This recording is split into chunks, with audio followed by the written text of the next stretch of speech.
Welcome. In this video I'm going to show you the most compact and quick to set up pedalboard that you can think of. Well, at least that I can think of.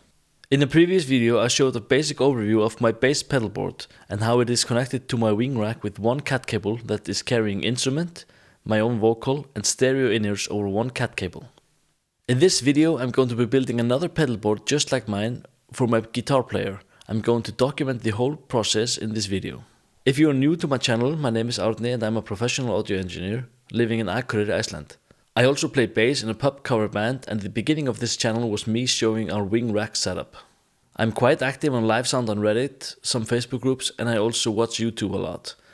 In my opinion, there's lots of bad advice going on the topic of in-ears and self-sufficient band setups. I want to try and share my thoughts and experience, both as a professional audio engineer but also as a player. To begin, let's see what parts I need for this build. First off, the Line 6 HX stomp. Its included power supply and an external footswitch. I have the Behringer MA400 headphone amp, the pedalboard itself, and I have some connectors, some patch cables, and finally some audio cable to use for short patches. Well, it's no fun looking at all this in the packaging, so let's take it out. The pedalboard is the Rockboard Duo 2.0.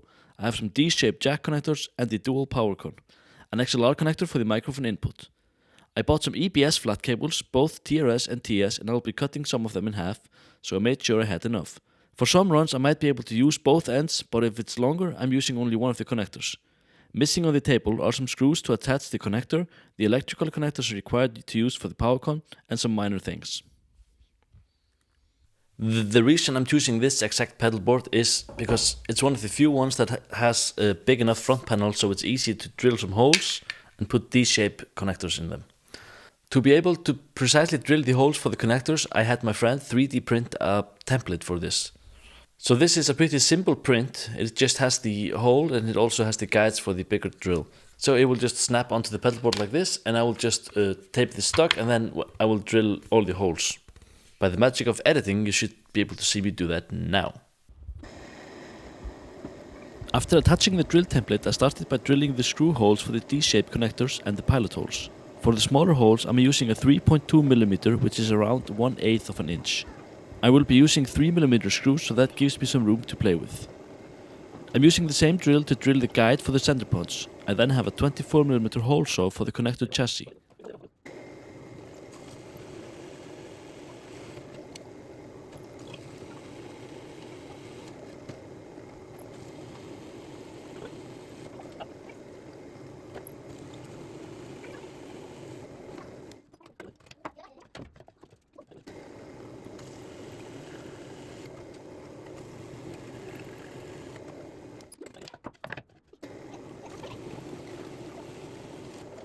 Since I'm drilling through the marking on the pedalboard, I decided to spray paint the whole thing black to have it look better. So, let's begin the build. I have gathered all the tools I need around the table, so they should all be within reach, and we'll see how this goes. The first step is to just arrange the stuff on the pedalboard how I plan on keeping it, which is approximately like this. The helix is here on the right, this is just extra foot switches for the helix, and this is my favorite headphone amp. I've talked about it previously.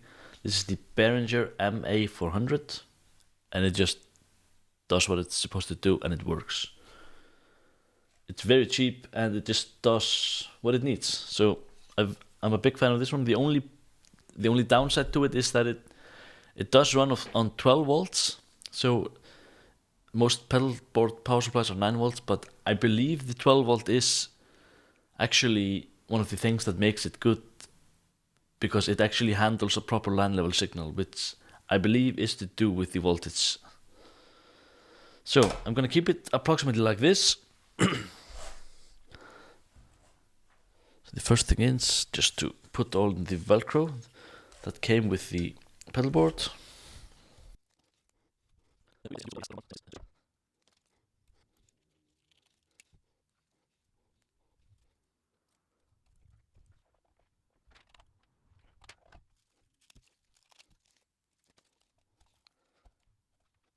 Now, I want to try to keep all the units on the pedalboard so that the jacks don't really stick out of the frame, because when this goes in the backs, I don't want the strain to be on the cables themselves. I'm using these EPS flat cables for pretty much all the patching because they are very low profile and it's easy to fit them. And then I just cut the ends off as needed. Alright, so this is the base layout of the pedals. Now I'm just gonna put all the cables that I'm going to use just to see how it all goes together. So I'm actually extending the input and the output from the in-ear preamp and also the headphone connection of the stomp all to the back panel. I don't really have to do this. I could just plug my jack straight into here, but I don't really like how that would make it stick out. So just by putting it all in the back of the pedal board, I get a much lower profile connections. Yeah, I just put the headphone jack on the HX stomp here on the back, mostly because it's very useful for rehearsals.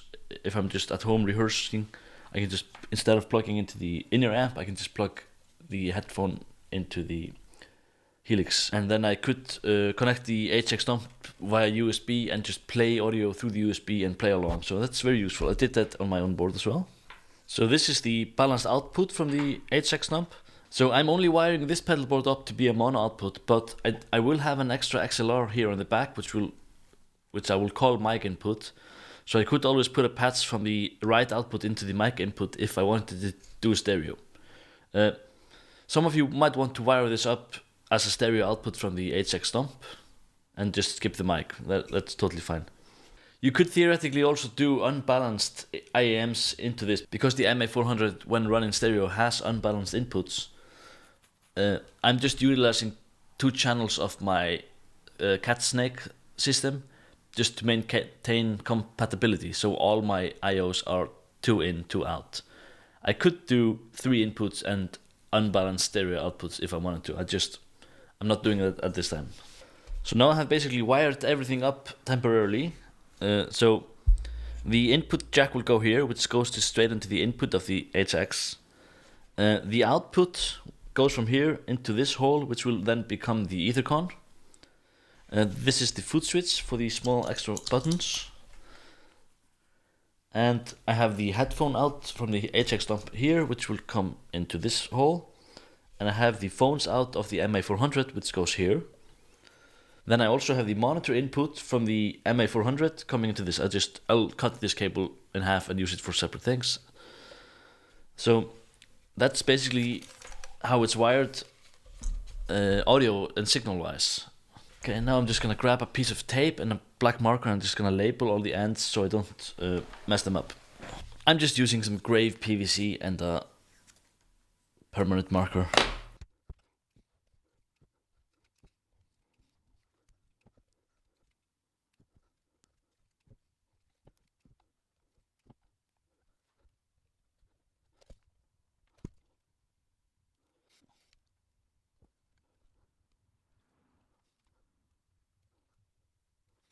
Now I run all the cables like in a temporary setup just to get an overview of how I'm going to do it all. The next thing to think about is power distribution. The proper way to do this would to get a proper power supply like a kiosk or something that can both power the HX stomp and the 12 volts for the Behringer. I won't be doing that. I'm going to do my own homebrew method of powering this stuff. It's probably a bit controversial. I'm just going to show you how I did it. I'm not saying this should be done by anyone.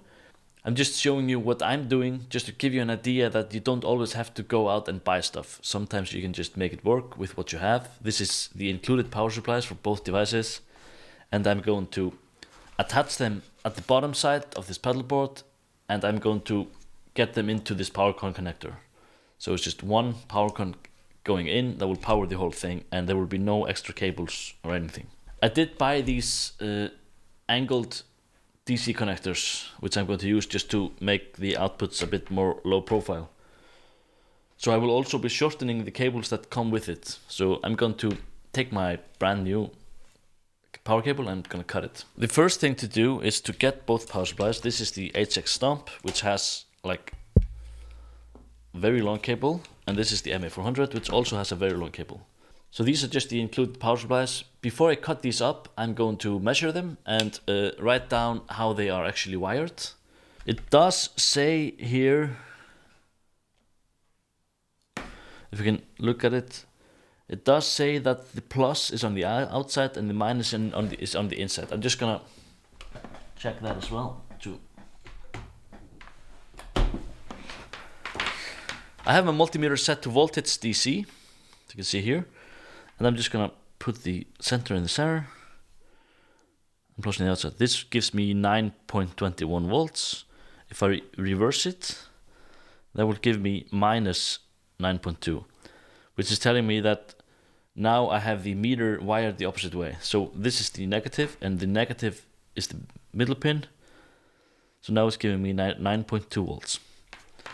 So now I can write this down on my notepad. Now I'm going to take this end and cut it off. The reason for this is I need to measure which wire is what in this connector. So that's the shield on the outside. And now I set my meter to continuity mode and set it so it will beep.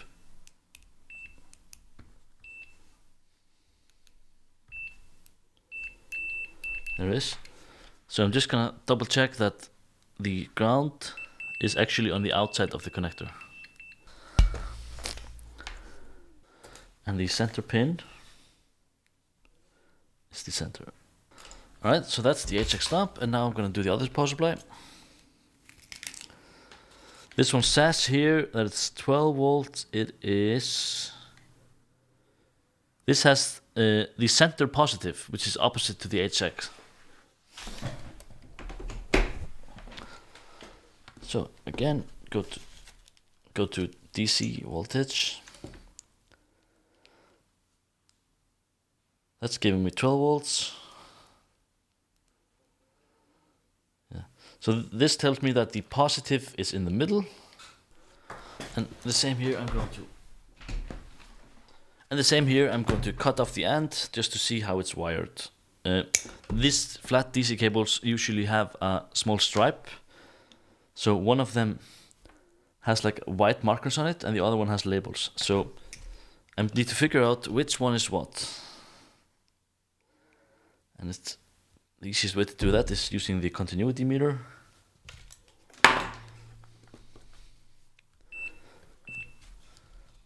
So the center. So the center is the one that has the white labels on it. The outside is the one that has the text on it.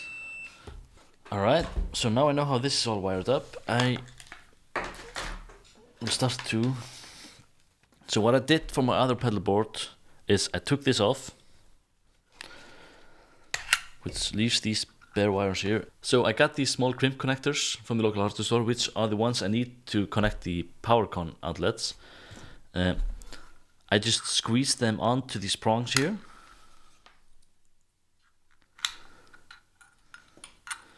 It's a bit of a tight fit, but I got it to work last time.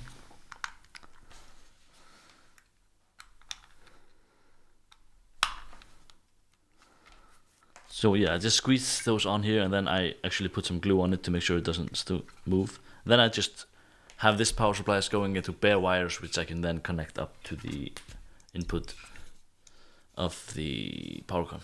For the HX stump power supply, I just took this off and I actually just soldered wires directly onto these Edison pins and just put a heat shrink over it.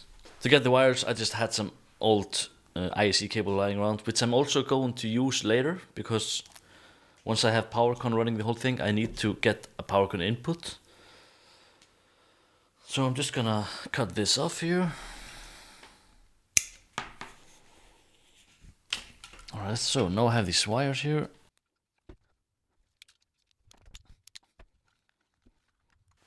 So now these are here, and I'll just put some hot glue on it,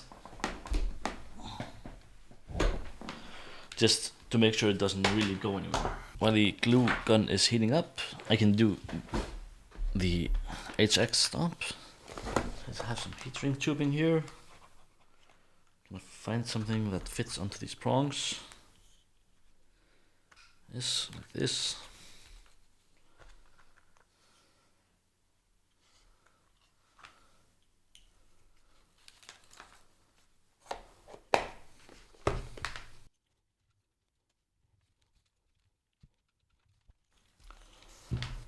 So now I have these here connected, and I'm just gonna solder it all up.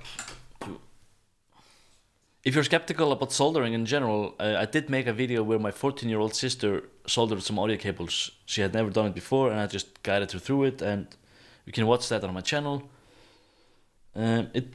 It's very easy. I'm not going to teach you how to do it. There are plenty of people that are more capable of teaching you how to do it, but just try it. It's easy. Let it cool a bit, then I'll put this heat shrink over it and shrink it. I have my heat gun out of frame, so you'll just have to believe me, I did it. So now this is all heated up and shrink wrapped and nice. As I said before, I'm not really advocating this method or telling you to do it. This is how I'm doing it. If you're not confident doing something like this with mains power, just buy the proper power supplies for what you need to do. I'm confident doing this because I did study to become an electrician, and I just know what I'm doing. If you're unsure, just do something else. But I'm not teaching you, I'm just showing you what I'm doing. Just to make sure this is all secure, I'm just gonna dab a bit of hot glue on it.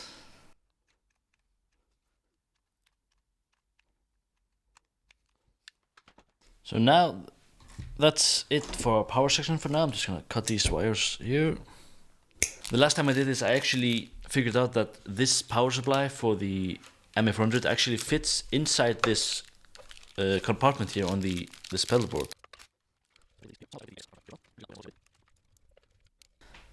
Because I'm actually running bare wires of 230 in here, I'm actually going to ground the whole thing. So I'm just had this shoe lying around. I'm going to cramp this wire into it and just put it under one of the screws here. So the whole pedal board will actually be grounded. To be able to fit the ground wire, I just need to put a bit of a longer screw in this leg, which I had.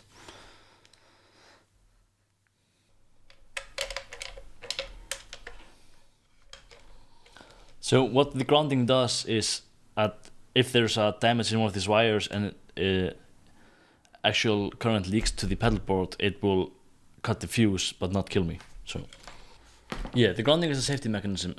My camera is saying it's getting hot, so I'm gonna turn that off while I finish the ground stuff, and then I'll press record. The camera has cooled down a bit. While it was cooling down, I was actually putting on the DC connectors for both of the power supplies. I use this just to shorten the cable and also to have the angled plugs so that it doesn't stick out as much. So I did put the ground wire under this screw. I had to change out the screw. So now it's time to actually put on the Powercon connector. I'm putting all the connectors in from the back so I can plug it up before I actually fit it, which I'm going to do now. Once this is ready, I can actually try and power the whole thing up, see if it boots up. Alright, these are all crimped. Now I'll just plug this up. That's the ground. And that is the plus. And that's the minus.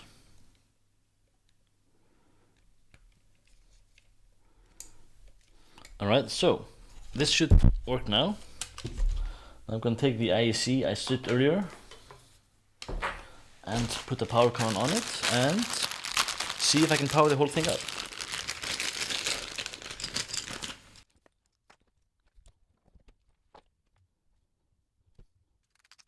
So, now the moment of truth. Will this power on?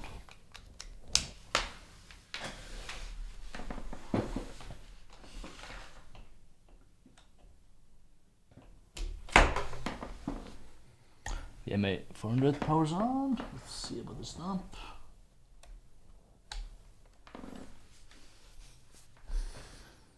It works. I'm a bit relieved that it works, but it works. So now the power section is basically done. I just need to fit the plug into the thing and get starting on putting all the connectors on the back. Alright, so I'll just unplug this and should be able to fit this from the back.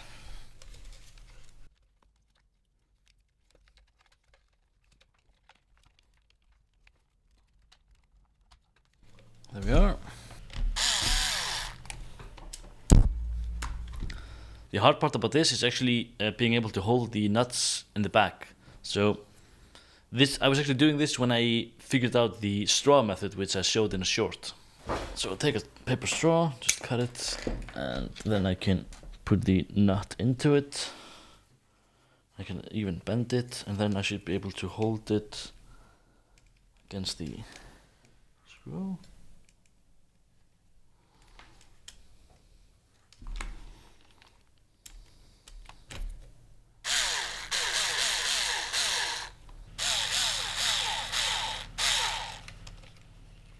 Yeah, and just making it like, I'm not tightening it down, I'm just putting all 4 screws in, and then I'll try to get a wrench in there.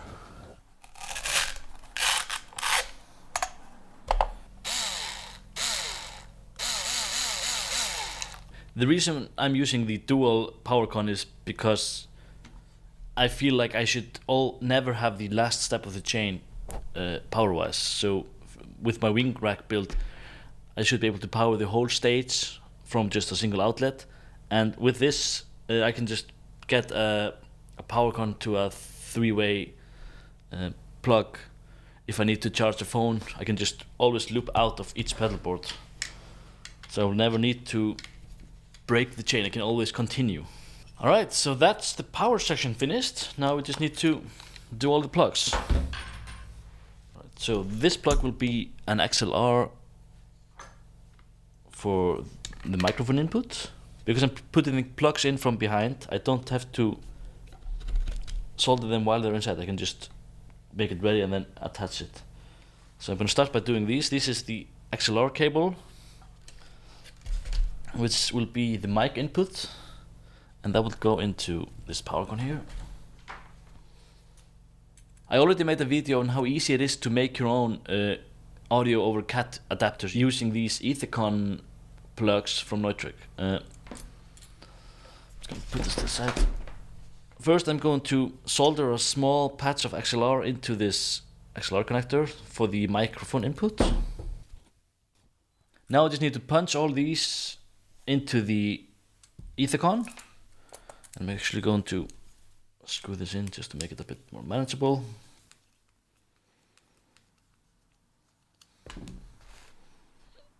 So I've written down the pinout, I'll put it over the video.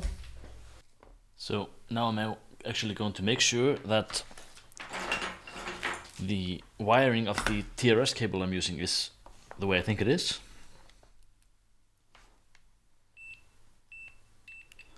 So the shield, that's the shield, and the tip should be the red one. Yep, it is that, and the ring is the white one. Alright.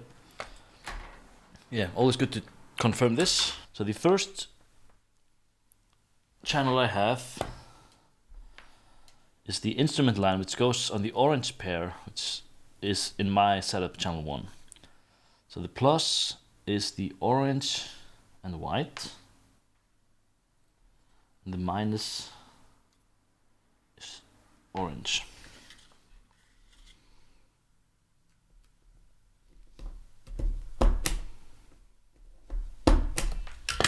Alright, that's the first one. Then I have, oh wait.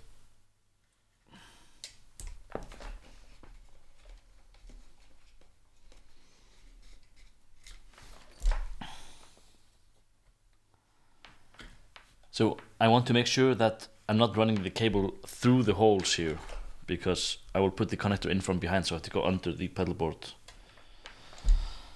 So the first is instrument plus is orange white.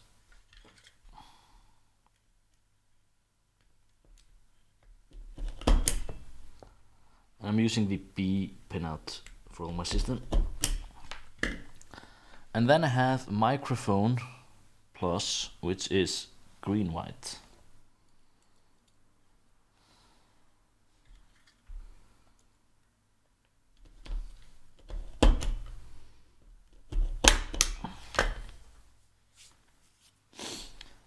Alright, that's that.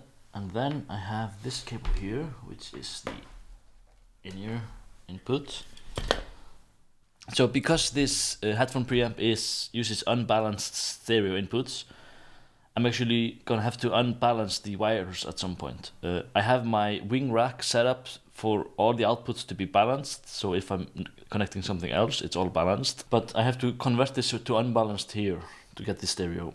Left is the tip, which is the red one, and that will be IEM left plus is the blue.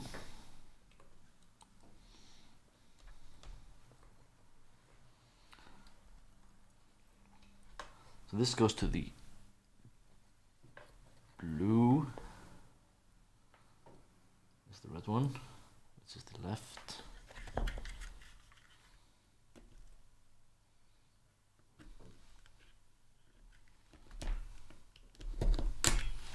And the white is the minus, which should become wire 7, which is the brown and white.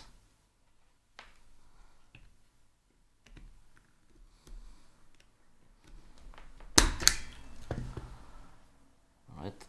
So what I have actually done previously is, and then also connect the minuses to the ground, just because I'm unbalancing it. Why? Just because I read somewhere on the internet, and that's how you make an adapter. I have no better reason than that. So I'm just gonna grab a piece of wire here, and I'm actually going to loop it around. So it should go into the brown and the blue white.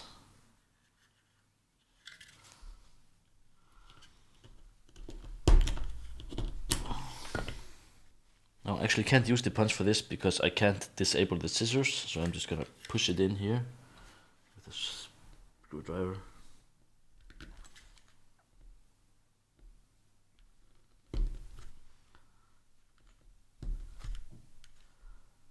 Alright, it looks attached. And then I'm going to solder all of the ground wires together,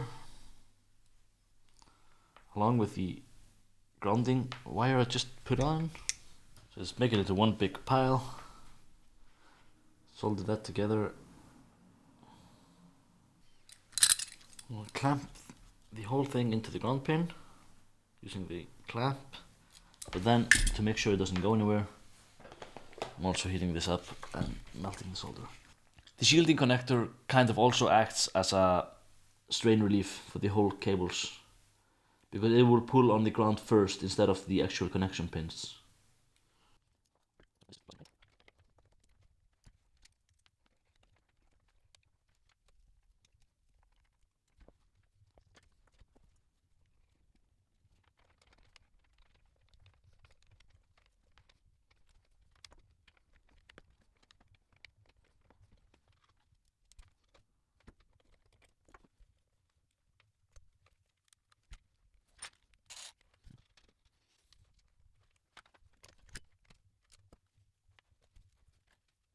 It can be quite hard to get this nut to the correct position.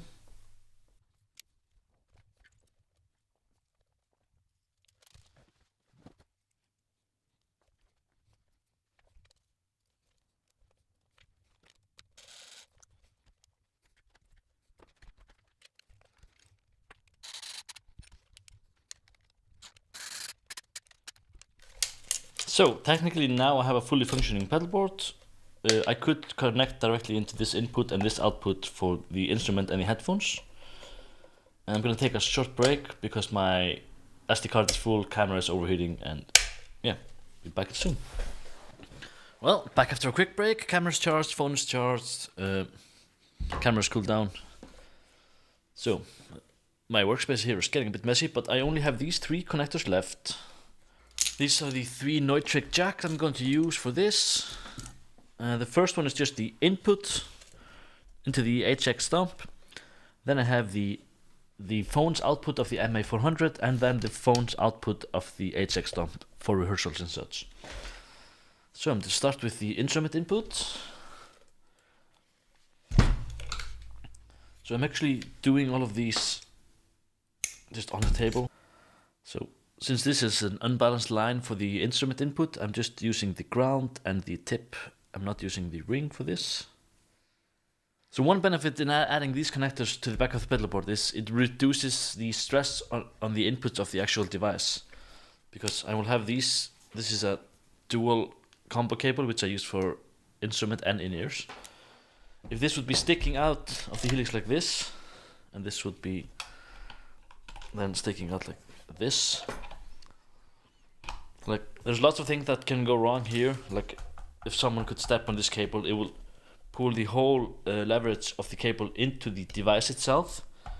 But by putting the connectors on the back, those can be our pressure points. It's also much lower, so it doesn't cause as much stress if it's just in here. It gives the whole thing a much sleeker profile. So that goes into the tip. That goes in the ground. Alright, that's one. So that's actually the instrument input. Should be able to get that here.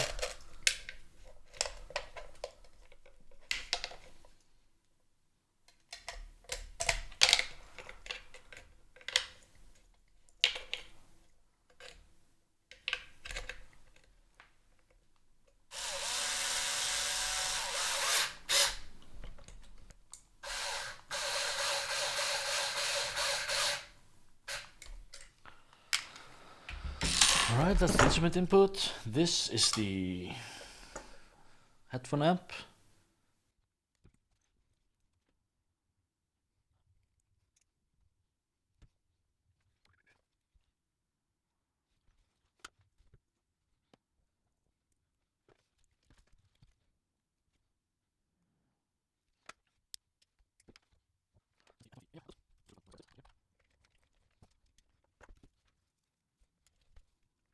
And the last output here I'm going to do is the headphone output of the helix.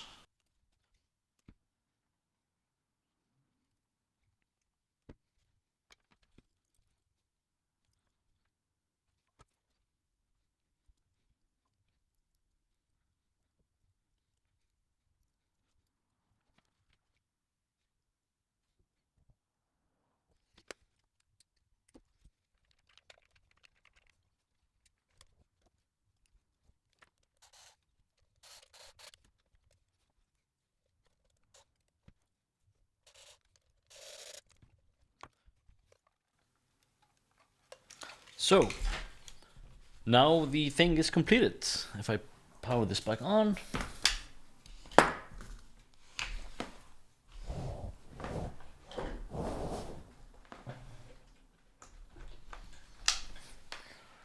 this still powers up. I realized that I don't have at home the breakout cable that goes on the other side of the Ethercon to actually try this thing out, which is a bit bad. I'm quite confident in my work. I've done this a few times, but my friend Gusti, who has been with me in designing this whole cat over audio setup, and he actually got me onto that. He's playing a show later with his band Hælsari, and I'm going to be mixing it. So I'm actually going to bring this, and this should plug directly into his setup. So I'm gonna try it out there. I'll try to do some videos while I'm there. So that's pretty much it for this. Now this pedalboard comes with this very nice case. So we'll just go in here. And the Powercon cable. This goes over here. This whole thing looks like this. So here we have a very compact and a very powerful system. You can just put this on your shoulder, guitar in one hand, this on the other, and you can set this up in 2 minutes or something. Now with this setup, I'm using this custom-made cable. This is a 2-channel audio cable. This is the end that goes to the pedal board, and this is the end that goes to the instrument. So that would be the instrument line. This is stereo headphones. This goes into the Helix, and this goes out of the MA400 in-ear headphones. So with this, it just feels like I have a single cable going to my instrument, and then just plug my in-ears into that. I've been using this setup for more than a year. It has never annoyed me not to have a wireless in-ear, because I'm not going anywhere. I'm playing small stages. I have my bass wired. I do actually have access to a wireless in-ear, and I do have a wireless guitar transmitter, so I could be completely wireless, but it's just, this is easier than doing completely wireless, like as long as I'm not running around on huge stages. I hope this video has been useful and given you some ideas on how you can implement something similar in your own setup. Please don't hesitate to ask questions or comment. Please like this video and subscribe to my channel for more content like this.